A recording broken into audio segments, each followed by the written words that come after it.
Hello friends, मैं हूं राहुल कुमार। जितने भी लोग बीएसएससी सेकंड इंटर लेवल की तैयारी कर रहे हैं उनके लिए ये खास करके वीडियो है, ठीक है। और कुछ कुछ छोटी छोटी बातें आपको बताने वाले हैं जो कि आपको जानना बहुत ही जरूरी है। तो वीडियो में अंत तक बने रहना। नए हो तो चैनल को जरूर सब्सक्राइब करना।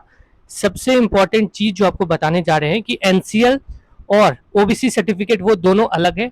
ओबीसी सर्टिफिकेट जो गवर्नमेंट ऑफ इंडिया जिसमें लिखा रहेगा वो आपको सेंट्रल लेवल का कोई भी जॉब होगा तो उसमें आप यूज करोगे, जो कि आपको स्टेट लेवल के जॉब में यूज नहीं होगा। एनसीएल जो है नॉन क्रीमी लेयर, जो जो भी व्यक्ति ओबीसी बीसी हैं वो सब ये सब यूज करते हैं, तो उनको ये सर्टिफिकेट स्टेट गवर्नमेंट के किसी एग्जाम में लगेगा, ठीक है। तो आप इस चीज को ध्यान रखना, क्योंकि हाल फिलहाल में रेलवे का बहुत अच्छा खासा वैकेंसी आया। अभी ये टेंटेटिव वैकेंसी है, बाद में जाके 5 से 7 8 हज़ार वैकेंसी बढ़ने वाला है, ठीक है।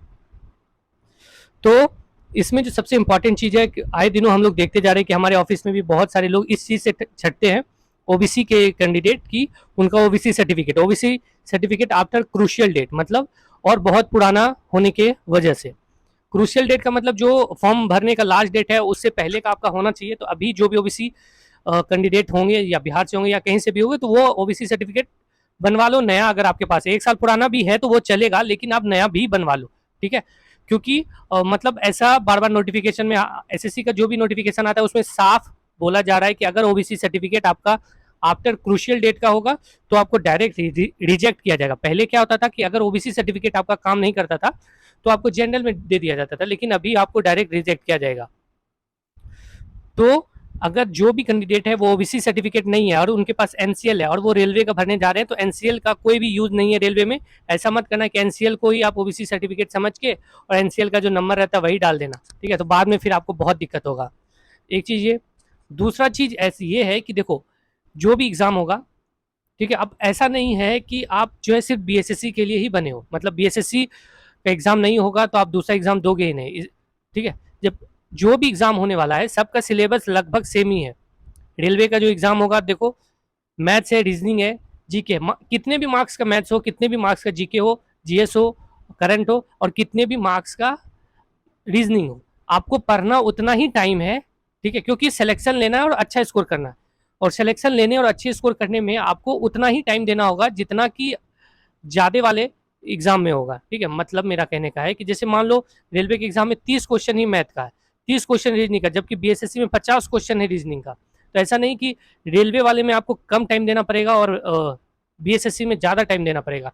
सेम टाइम देना पड़ेगा, चाहे क्वेश्चन कितना भी कम हो या क्वेश्चन कितना भी ज्यादा हो।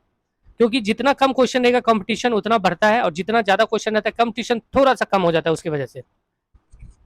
इसलिए आपको तैयारी ऐसा करना है कि बीएसएससी के एग्जाम के साथ साथ रेलवे का भी एग्जाम आपका क्रैक हो जाए। अगर बीएसएससी का अच्छे से आप तैयारी करोगे तो आपका रेलवे भी हो जाएगा, या फिर रेलवे का अच्छे से तैयारी करोगे तो बीएसएससी भी हो जाएगा। एकदम मिली जुली सरकार जो होता है उस तरह से आपको पढ़ना है कि दोनों चीज को लेके चलना है, तब जाके आप अच्छा कर पाओगे। ऐसा नहीं कि रेलवे का जॉब खराब होता है, बीएसएससी का ही बढ़िया होता है। रेलवे का भी जॉब बहुत अच्छा होता है। इसमें ऐसा नहीं कि इंटर लेवल, ये इसमें अलग अलग पोस्ट है, 4200 4600 ग्रेड पे है, 24 2800 है, 1900 ग्रेड पे का है। तो अलग अलग लेवल का ग्रेड पे। एक चीज इस रेलवे वाले एग्जाम में ये फायदा है बीएसएससी से कि सब कुछ समय पे लेगा, सब कुछ समय पे लेगा। 1 से 1.5 साल में आपको सब कुछ कंप्लीट करा देगा। बीएसएससी का कोई ठिकाना नहीं है। देखो, बीएसएससी में भी टाइपिंग है, इसमें भी टाइपिंग है। तो आपको तैयारी ऐसा करना है कि रेलवे और बीएसएससी दोनों निकल जाए। इसके लिए आपको करना क्या होगा कि ऐसा बुक आपके पास होना चाहिए जो कि टीसीएस आधारित हो। ऐसा मॉक टेस्ट लगाओ कि अगर आप 4 दिन बीएसएससी का मॉक टेस्ट लगाते हो, 5 दिन भी बीएसएससी का लगाते हो, तो अभी से मात्र 1 दिन रेलवे के लिए दे दो मॉक टेस्ट, 1 से 2 दिन रेलवे का मॉक टेस्ट दो, ठीक है। 2 4 महीने में अगर 2 भी मॉक टेस्ट सप्ताह में लगाते हो रेलवे का, तो अब सोचो कि 2 3 महीने में एग्जाम होगा तो लगभग 20 40 50 मॉक टेस्ट आपका हो जाएगा। तो आपको बहुत फायदा होगा। ऐसा नहीं कि बीएसएससी की आप तैयारी करोगे तो रेलवे में वो क्वेश्चन नहीं आएगा, आता है, ठीक है। लगभग सब कुछ टैली करेगा, लेकिन कुछ चीज है जो बीएसएससी में आएगा रेलवे में नहीं, जो रेलवे में आएगा वो बीएसएससी में नहीं।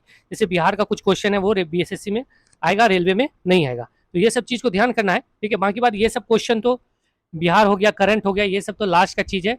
एक चीज और बताते हैं, बहुत सारे ऐसे मित्र हैं वो करंट पे ज्यादा फोकस करना चाहते हैं, बिहार के क्वेश्चन पे ज्यादा फोकस करना चाहते हैं, जबकि आप लास्ट के 5 दिन 2 दिन 3 दिन 4 दिन 5 दिन भी बिहार और करंट पढ़ोगे तो उतना ही सही होगा जो कि पिछले 2 महीने 3 महीने 4 महीने से पढ़ के आ रहा है। ऐसा क्यों? 5 से 7 मैक्सिमम करंट पूछेगा, और 7 मान के चलो आपसे बिहार पूछेगा। टोटल क्वेश्चन कितना हो गया 14।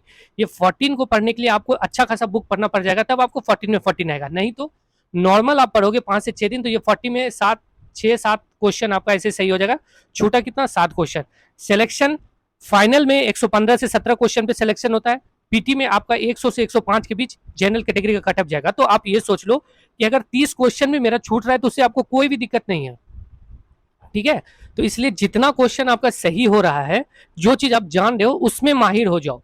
जैसे रीजनिंग, रीजनिंग में अगर कम से कम गलती आप करोगे, मान लो 50 क्वेश्चन है, 2-3 क्वेश्चन ऐसा रहेगा आपसे नहीं बनेगा, 2-3 क्वेश्चन गलत हो जाएगा। अगर 42-43 क्वेश्चन सही भी हो रहा है तो सोचो रीजनिंग में आपसे 7 क्वेश्चन छूट रहा है। आपको क्वेश्चन कितना टोटल छोड़ना है 30 क्वेश्चन, ठीक है। रीजनिंग में 7 क्वेश्चन छूटा। मैथ्स में आप थोड़ा कमजोर हो तो सोचो 15 क्वेश्चन ही सॉल्व करके आए, 15 क्वेश्चन आपका किस में छूट गया, मैथ्स में 15 और 7 22 हो गया। अभी भी 8 क्वेश्चन आपके पास है छोड़ने का, तो 8 क्वेश्चन आप जीके जीएस में छोड़ सकते हो। 100 क्वेश्चन पे सिलेक्शन होना है, 100 से 105 जनरल का, ये भी हम मैक्सिमम बोल रहे हैं, ठीक है। ये भी मैक्सिमम बोल रहे हैं, इसलिए ज्यादा मतलब ये नहीं सोचना है कि जीके रीजनिंग और बिहार क्या पूछेगा, एकदम परेशान हो रहे, परेशान उतना भी नहीं होना है परेशान। आपको मेन फोकस करना है रीजनिंग, जो कि चेंज नहीं होगा, मैथ्स जो कि चेंज नहीं होगा, जीके जीएस थोड़ा भास्ट सिलेबस है, बस पढ़ते जाना है, पढ़ते 2-3 बुक लेके एकदम पढ़ते जाना है। ये मत सोचना है कि कितना मार्क्स आएगा नहीं आएगा, ये मत सोचना है। क्यों नहीं सोचना है कि आप लगातार अगर करते जाओ, एक दिन में मान के चलो 100, 150, 200 क्वेश्चन भी अगर आप याद करते हो जीके में, तो अभी भी दो महीना कम से कम, सितंबर पूरा, अक्टूबर पूरा, 2 महीना है, 12-14 हजार क्वेश्चन आपको पढ़ जाओगे, याद हो जाएगा, ठीक है। तो क्या होगा, एग्जाम में आप लगभग 75 क्वेश्चन जीके जीएस और उसका रहेगा 50 क्वेश्चन, 45 क्वेश्चन आपका सही हो जाएगा, ठीक है। तो सिलेक्शन होने का चांसेस बहुत बढ़ जाएगा। अगर 75 क्वेश्चन में 45 क्वेश्चन भी आपका सोचो मान लो इधर से आ गया, 105 कट ऑफ जाएगा। मात्र आप 60 क्वेश्चन आपको सही करना है। 60 क्वेश्चन में 40 क्वेश्चन अगर आप सही कर दोगे, 40 से 42 क्वेश्चन अगर आप सही कर दोगे रीजनिंग में, तो मात्र 18 क्वेश्चन आपको सही करने का रहेगा मैथ्स में, जो कि आपको, आपके पास बहुत अच्छा टाइम है, ठीक है। इसलिए उतना परेशान नहीं होना है, कुछ चीज को लेके आपको चलना है, उसको अच्छा करना है, आपका सिलेक्शन आराम से हो जाएगा। बीएसएससी के हो या रेलवे हो, उसमें देखो जो फिक्स चीज है, जो कम टाइम में ज्यादा स्कोर कराएगा वो है रीजनिंग। बीएसएससी और रेलवे में रीजनिंग में थोड़ा सा डिफरेंस रहता है, बीएसएससी का रीजनिंग थोड़ा सॉफ्ट रहेगा, इसका थोड़ा हार्ड रहेगा। तो आपको करना क्या है कि रेलवे का रीजनिंग बनाना स्टार्ट कर दो, चैप्टर वाइज किरण का या बहुत सारे प्रीवियस ईयर को का बुक आता है वो ले लो, ठीक है। प्रीवियस ईयर बुक बनाओ, आपको बहुत मजा आएगा। वैसे तो रेलवे का तैयारी करोगे तो बीएसएससी का भी तैयारी अच्छे से हो जाएगा, क्योंकि रेलवे के एग्जाम बहुत दिनों से ऑनलाइन ही हो रहा है, ठीक है, बहुत दिनों से ऑनलाइन हो रहा है, और आपको ऑनलाइन का क्वेश्चन भी मिल जाएगा, ठीक है। तो बाकी बात आप सोच समझ के तैयारी करो, और ऐसा तैयारी करो कि दोनों में सिलेक्शन हो जाए। ऐसा बन के मत रहना कि हम बीएसएससी ही करेंगे, बीएसएससी का एग्जाम कब होगा, जो बहुत हॉट क्वेश्चन है, बार बार आपसे पूछते, जबकि हम बार बार आपको बता रहे कि एग्जामिनेशन 14 नवंबर तक जो है अपना बिहार का भी सेंटर सब भरा पड़ा है, ठीक है। तो एमटीएस के एग्जाम से, तो वो तो उस टाइम तक तो आपका एग्जाम नहीं होगा। एक चीज हो सकता है कि सीजीएल, एसएससी सीजीएल का मेंस होना है, उसको रोक के बिहार में सेंटर ना दे और बिहार का जो एग्जाम है वो कंडक्ट करा दे, अगर ऐसा होगा तो। नहीं तो आपको 14 नवंबर के बाद से 20 दिसंबर तक आपको ये एग्जाम अगर कंडक्ट करवा देगा तो हो जाएगा, नहीं तो बाकी बात फिर और भी लेट हो सकता है, ठीक है। तो इसलिए मन से तैयारी करो, और डॉक्यूमेंट से एकदम पक्का रहना। ऐसा नहीं कि कोई भी एग्जाम का फॉर्म फिल कर दिया, आपका डॉक्यूमेंट ही नहीं अच्छा है और आप सब कुछ क्रैक कर दिए और लास्ट पोजीशन में जाके आप छट गए, तो वो भी दिक्कत है। रेलवे का फॉर्म भरने से पहले इस चीज़ का ध्यान करना कि आप किस मेडिकल कैटेगरी से हो, कि आपको कलर ब्लाइंडनेस है, कलर ब्लाइंडनेस वाला चेक कर लेना, 100 रुपया लेगा, आपके नज़दीकी अस्पताल में जाके चेक करवा लेना, ये सब चेक करवा लेना।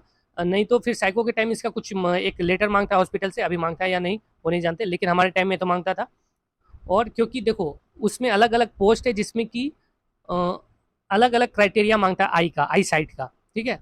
तो अगर आपको वो प्रॉब्लम होगा तो आप वो वाला फिल ना करके जो जिसमें आप सटीक बैठते हो वही करना, तो आपको फायदा होगा। नहीं तो मान लो आप सटीक जिसमें बैठते हो और दूसरा भी फिल कर दिया, उसमें आई साइट दूसरा मांग रहा है, तो कहीं उसमें भी नहीं हुआ और इसमें भी नहीं हुआ, तो ऐसा वाला प्रॉब्लम ना हो जाए, ठीक है। बाकी बात बीएसएससी का भी तैयारी करो अच्छे से, अच्छा अच्छा बुक रखो, टीसीएस आधारित जो बुक है वो पढ़ो। क्वेश्चन का लेवल बार बार आप लोग पूछते कि बीएसएससी में क्या क्वेश्चन का लेवल कैसा रहेगा। देखो इससे पहले भी बीएसएससी जो एग्जाम लेती है, तो ऐसा नहीं कि क्वेश्चन एकदम लल्लू रहता है, कोई भी एग्जाम निकाल लेगा, क्योंकि इसमें देखो 75 मार्क्स का जीके है, जीएस है, और 75 मार्क्स का मैथ रीजनिंग है।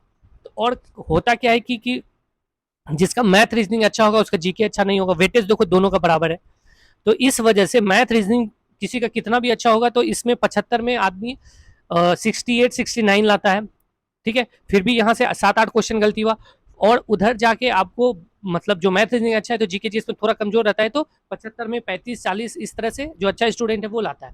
तो आप जोड़ लो 68 और 35 कर लो तो 37 90 130 नंबर 103 नंबर जो अच्छा स्टूडेंट है उसका कट ऑफ जाता है। तो इसलिए कट ऑफ जो है मीडियम का रख के 95 से 105 के बीच रहेगा जनरल कैटेगरी का, ठीक है, जिसको हम 105 मान के चलते हैं। मॉक टेस्ट में कितना भी नंबर आ रहा है तो उससे संतुष्ट नहीं होना है, आपको अच्छा से अच्छा प्रयास करना है, अच्छा अच्छा चीज पढ़ना है, ठीक है। ऐसा नहीं, और कम आ रहा है तो उससे घबराना भी नहीं है कि हमको 70 ही आ रहा है 75 ही आ रहा है, नहीं। आप रेगुलर अगर प्रैक्टिस में रहोगे, कुछ दिन पहले हम वीडियो बनाए थे रूटीन का, उसको अगर आप फॉलो करोगे तो 2 से 2.5 महीना मैक्सिमम में आपका सब तैयारी हो जाएगा, उसके अकॉर्डिंग चलोगे तो, ठीक है।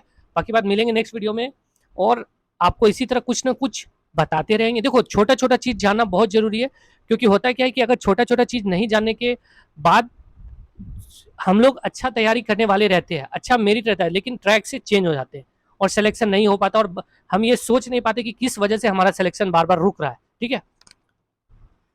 बाकी बात, अच्छे से तैयारी करो, ना ही बीएसएससी को छोड़ना है, ना ही रेलवे को छोड़ना है, जो आएगा उसके साथ चलना है, क्योंकि ऐसा कुछ फिक्स नहीं है कि आप बीएसएससी के लास्ट तक जाते जाते आपका सिलेक्शन हो ही जाएगा, क्योंकि ये बिहार है, कहाँ पे आपको किस मोड़ पे हटा देगा फालतू का। अभी देखो मेरा ही थम इंप्रेशन ओरिजिनल कैंडिडेट है, थम इंप्रेशन नहीं मिला फर्स्ट इंटर लेवल में, तो इसी तरह से कुछ प्रॉब्लम हो गया तो आपको दिक्कत हो जाएगा। इसलिए बैकअप लेके हमेशा चलना है और तैयारी ऐसा करना है कि आगे भी अच्छा पोस्ट आपको मिल सके, क्योंकि बीएसएससी का पोस्ट ये तो इंटर लेवल है, फिर आपको बीएसएससी सीजीएल भी देना है, फिर अच्छा ग्रेड पे वाला नौकरी भी चाहिए आपको, तो तैयारी एकदम मस्त करना ही पड़ेगा आपको, ठीक है। तो मिलेंगे नेक्स्ट वीडियो में, इसी तरह वीडियो आपको डालते रहेंगे।